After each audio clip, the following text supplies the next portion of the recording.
Sepasang Tamu, Joko Pinurbo, 2001. Di ruang tamu ini, sekian tahun silam,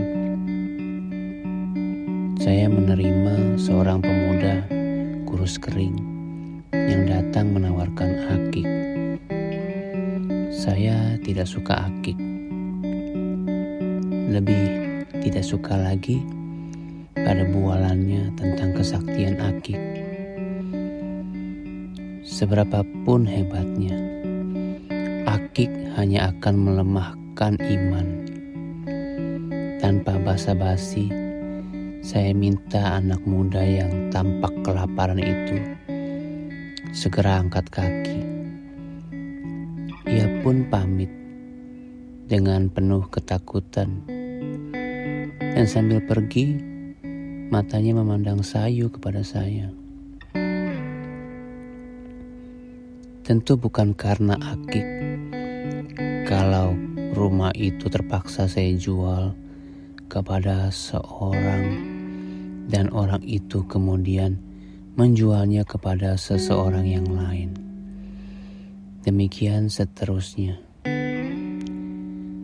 Rumah itu memang angker, tidak pernah membuat tentram penghuninya.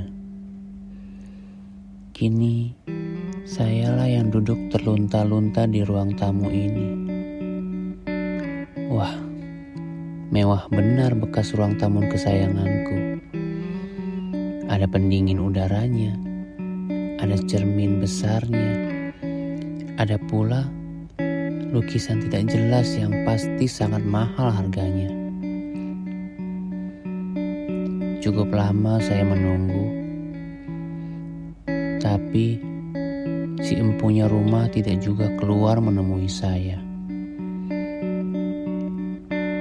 Saya bermaksud menawarkan obat kuat yang dibuat khusus untuk orang kaya.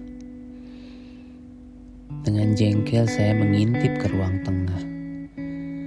Wah, si empunya rumah sedang sibuk bergoyang-goyang mengikuti irama musik yang ia bunyikan keras-keras. Setelah saya panggil berulang-ulang dengan suara lantang, barulah ia sudi menemui saya. Tak salah lagi, dia si bekas pedagang akik yang dulu menghibah-hibah di hadapan saya. Sayang, ia pura-pura tak kenal saya. Masih jualan akik, Pak? Saya mencoba memancing reaksinya. Ia menjawab ketus. Jangan bicara akik dengan saya. Akik hanya akan melemahkan iman. Setelah menimang-nimang seluruh jenis obat yang saya bawa, dengan sinis ia berkata, maaf, tak ada yang cocok dengan kapasitas saya. Kemudian ia memerintahkan saya segera angkat kaki. Dan sebelum saya sempat pamitan, ia sudah buru-buru masuk ke ruang tengah untuk melanjutkan kesibukannya. Suatu hari saya mendengar kabar bahwa mantan penjual akik yang mulai sombong itu sedang terkapar di rumah sakit. Terkena penyakit berat yang entah apa namanya. Saya menyempatkan diri menjenguknya. Duh, kasihan juga melihatnya terbaring lemah dengan mata kadang terpejam, kadang terbuka. Ketika di kamar sakitnya hanya tinggal kami berdua, saya bisikkan di telinganya, rasain lo.